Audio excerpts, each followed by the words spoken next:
Okay, so we're back with episode number 6. I was trying to make sure that I get it before number 7 comes out.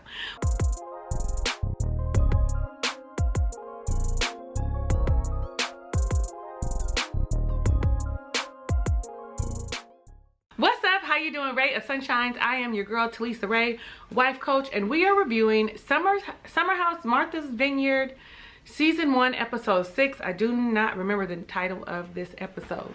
However, we pick up where we left off at the table with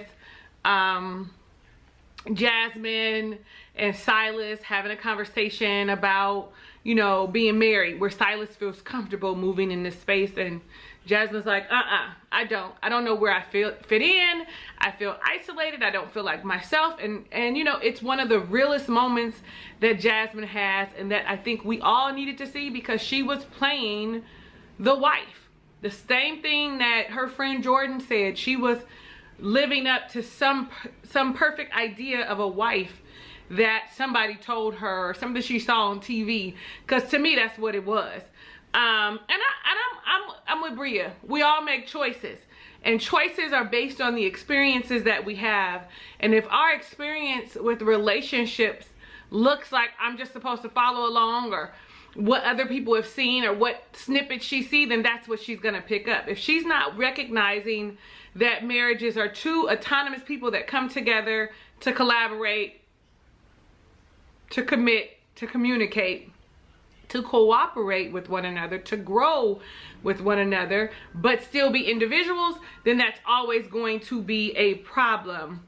I did like, though Jason, they said, was talking too much, I did like the fact that he pointed it out.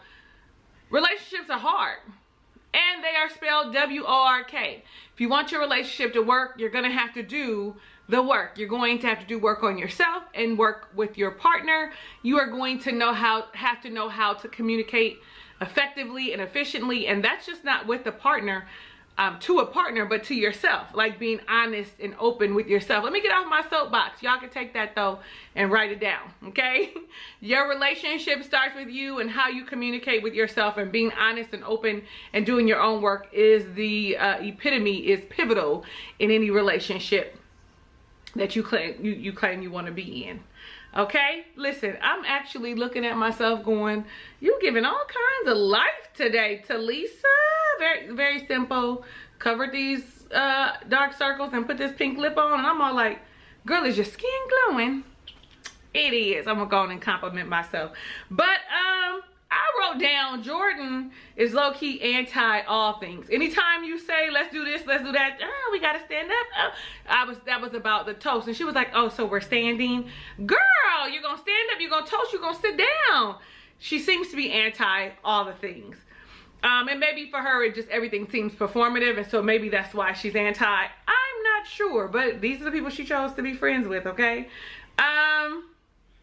We get back to the house, everybody's tired. And Simon, she ready to get it in, but Simon's like, I'm too full, I cannot, okay? I cannot. And that could be a little disappointing when you have been excited and waiting and can't wait, you know, get your rocks off, and your man is like, I can't, my stomach full, my stomach hurt. But we give grace. I'm tired of grace. Never mind. I wrote something about Nick, but don't know what I wrote. And then we see Jasmine and Jordan having a conversation, and this is, to me, what friendship looks like, okay? When you sit down and you say, I'm glad that you know, opened up and you were honest and da-da-da-da-da. How can I support you as your friend? What can I do to support you? What does support look like for you in this area? And she's all like, I've supported everyone else. I've been there for everyone else. I'm, you know, the crux of a lot of things for a lot of people, but who's there for me? So it's really good to have the ability to have that conversation with a friend. Like, who's going to support me? What does that look like for you? Okay. Child, so Shanice is back, honey, and Shanice is a whole ass, free ass, spirit ass mess. She is really what this entire episode is all about.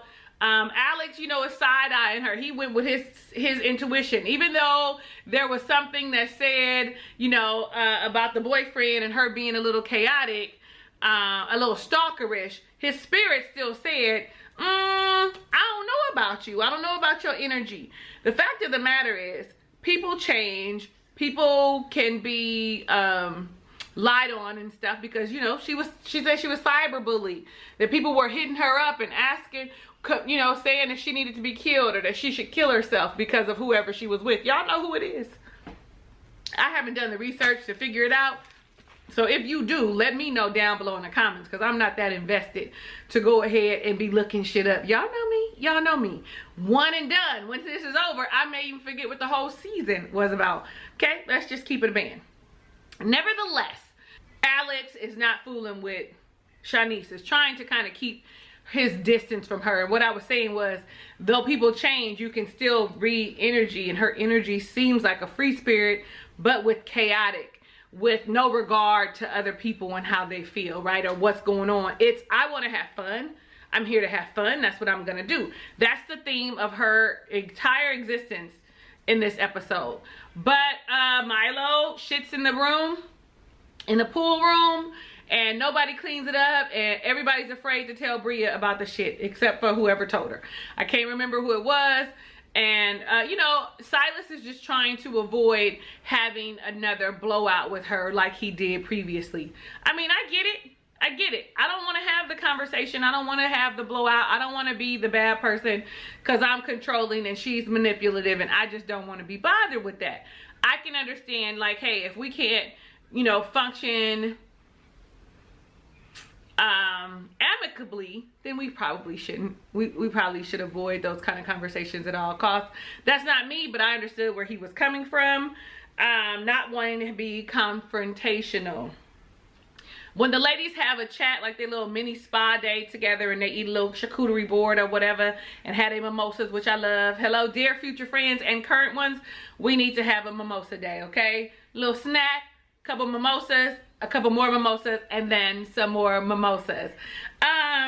So Jordan confirms, like, I ain't feeling him like that. But then she says, I think he knows that and respects that. No, girl, he does not know that. He is still pushing.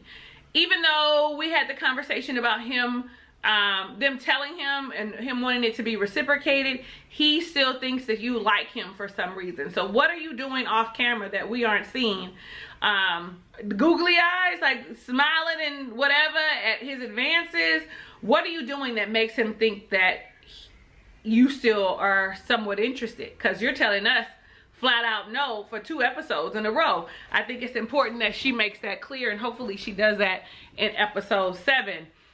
So they go out separately. The guys and the girls go out separately. The thing about the guys thing,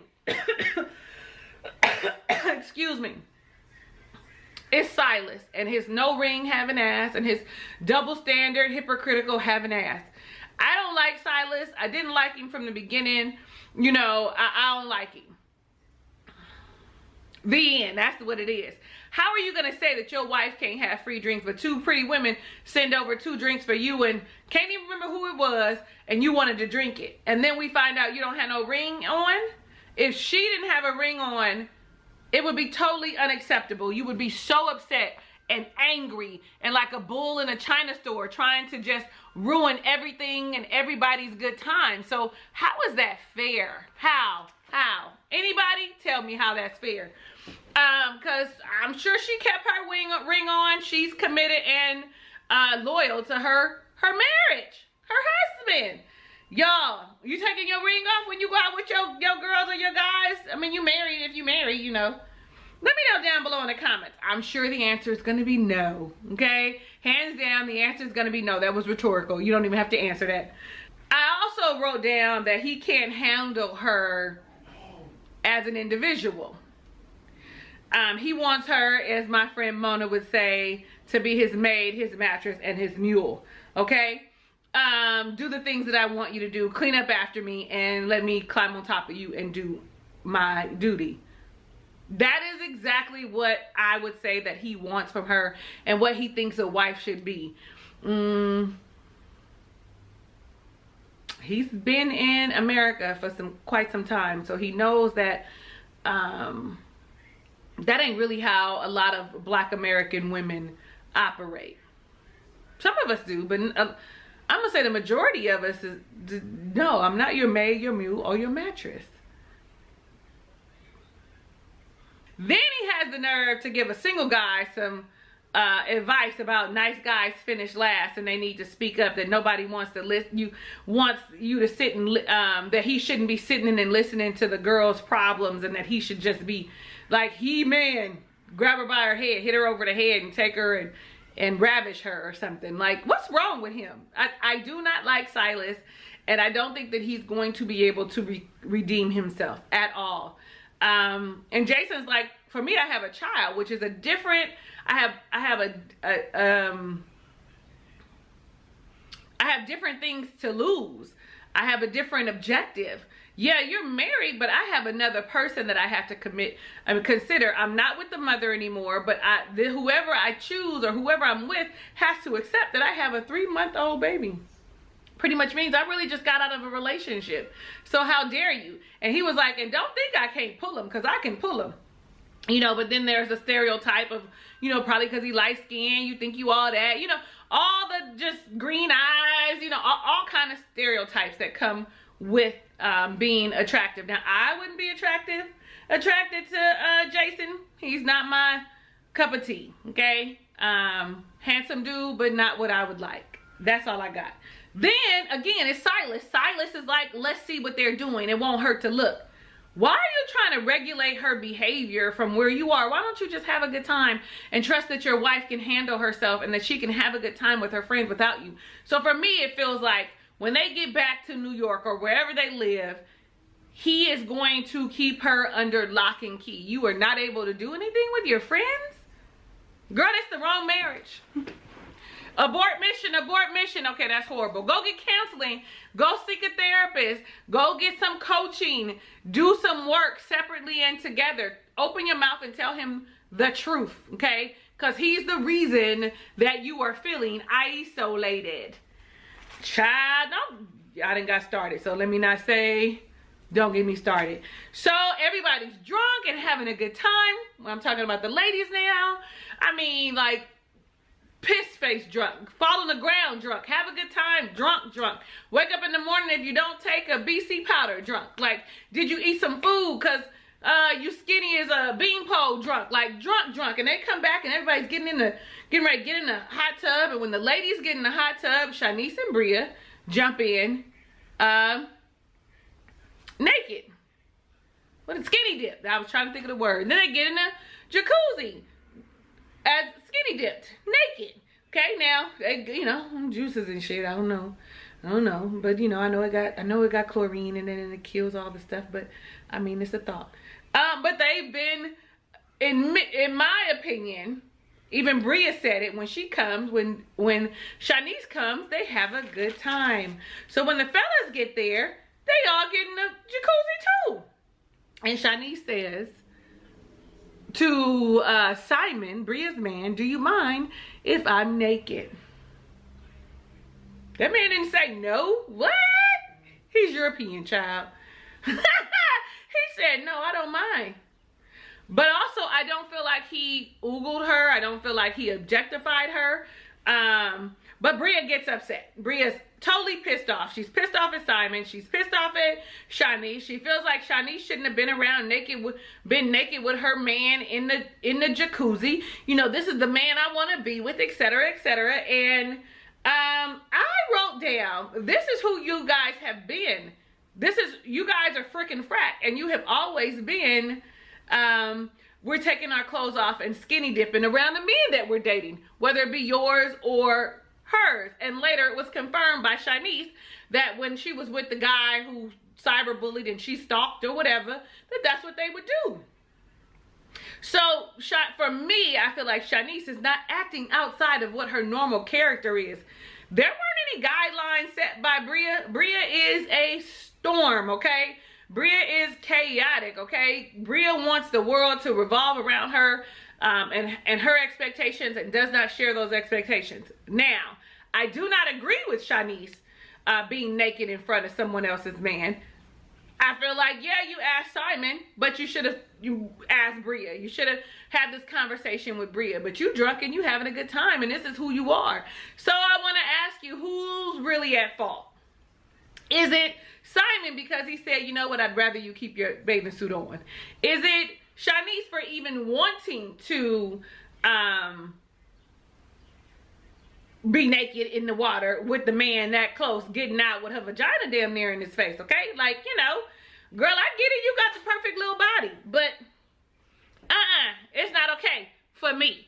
Or is it Bria for not setting the expectation, because normally this is who we are? Y'all let me know down below in the comments what you think, how you feel about it. I know that I wouldn't want my friend to be walking around naked. Are we all naked? Is this a lifestyle party? Like, what are we doing? Is everybody walking around looking like this, or is it just you wanting attention? Like Bria, Shanice is an attention whore. It is what it is. Those people do exist, and both of them are them, and they are friends. So I feel like conversation should have had. I really like him, so let's move a little differently when it comes to Simon. Maybe I'm wrong. Y'all can tell me that down below in the comments. The fact is, Shanice felt comfortable doing that because that is what they normally do. That is how Bria and Shanice normally move. I don't care who you are. If y'all are friends, y'all know what it is. Like, I'm just saying, me and my friends, we won't be walking around naked if the man is there. Oh, that's your man? Well, why would I barely gonna walk around in my pajamas, with my shorts pajamas, or even my pants pajamas, because even then I'm sexy, and I don't want nobody to be looking at me and thinking I want their man, because baby, shit happens. Nevertheless, in the morning, Bria is making her rounds, trying to get her point across that they were all in the wrong, that you guys should have told her to put her clothes on.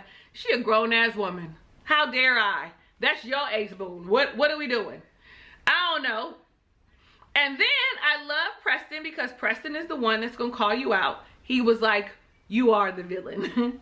It is you, and you are the common denominator with anything that happens in the house. It is always you, Bria. It is not someone else. It is you. Now, I didn't say that she was a problem a long time ago, but everything, you're right, everything. The dog, Mariah getting kicked out the house, Simon coming, what else? The dog shit, now this. And I'm probably missing something, but it has always been Bria, the center. I just wrote down that Shanice, Jordan, Amir, and Alex go play tennis. I would think that Amir would share, not Amir, but Jordan would take this opportunity to pull him to the side and share, hey, I don't see you like that. I feel like Shanice is using this time to kind of get reacquainted with Alex and have him understand who she is. I think this is when it was. However, so it's brunch and pastels, and they pulling the table out, and this is probably one of my favorite scenes, is Jason checking the fuck out of not Preston, but Silas, telling him, yo, I know how to grab a table. Why are you telling me bend with my knees and lift up? Why? What is that? Why do you have to be in control of all the situations?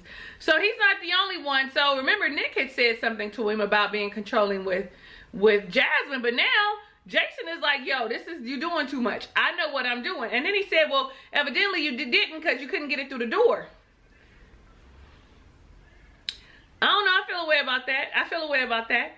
And I also want to say that Silas he said, because I was in the service, I was a platoon leader, so I'm used to giving orders. And in order to give orders, you explain how it's done so that it is done correctly the first time.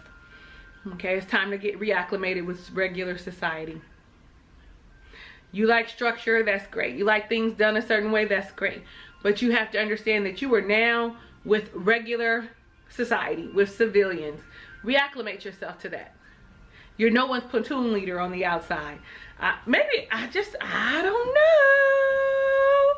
don't know. So brunch and pastels, they're setting up the table, and Alex is like, Jordan, you looking kind of thick. She was offended. She was offended. She felt like she didn't know if she should take it as a compliment or if she was being objectified. I felt like it was a compliment, but listen, that's just me. I'm in a different stage in my life. Furthermore, though, Alex goes on to have a conversation about claiming dibs, how Amir had claimed dibs on her and how no one else has had the opportunity to get to know her, etc., etc. Like, is this how you shooting your shot? She was like, well, I didn't think you were interested. You know, he was like, well, it takes me a minute to warm up. I was like, so this is how you shoot your shot? By throwing somebody else under the bus? I like that. Oh, it looks like I'm done with this episode. Can you say amen and hallelujah one time? Yo, listen. Let me know what you thought about this episode, specifically surrounding Silas and his no ring wearing ass, hypocritical ass, and the Shanice Bria situation with the whole jump in the pool, skinny dipping, and then do it again when her man is here and feels nothing wrong. And she had no remorse. Oh, let me go back and say, she walked out the patio door with her boobs out. Wait for me, wait for me. And they didn't like that then. When I say they, I mean Jasmine. So as long as it was not directed towards Jasmine initially, it wasn't a problem. Is that what I'm gathering? But now it's a problem. Child, I am your girl Talisa Ray. Thank you so much for watching my review of Summer House Martha's Vineyard. If it's your first time visiting my channel, you should definitely be clicking the subscribe button to become a ray of sunshine. Right next to that is the notification bell. Click that too so you are alerted of when I upload new videos.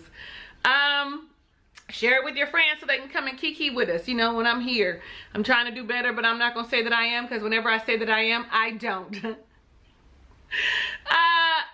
Know that I love you in real life and want every good thing that God has in store for you, even if you don't know what that is for yourself. Hugs and kisses and lots of love. I will see you on the next review.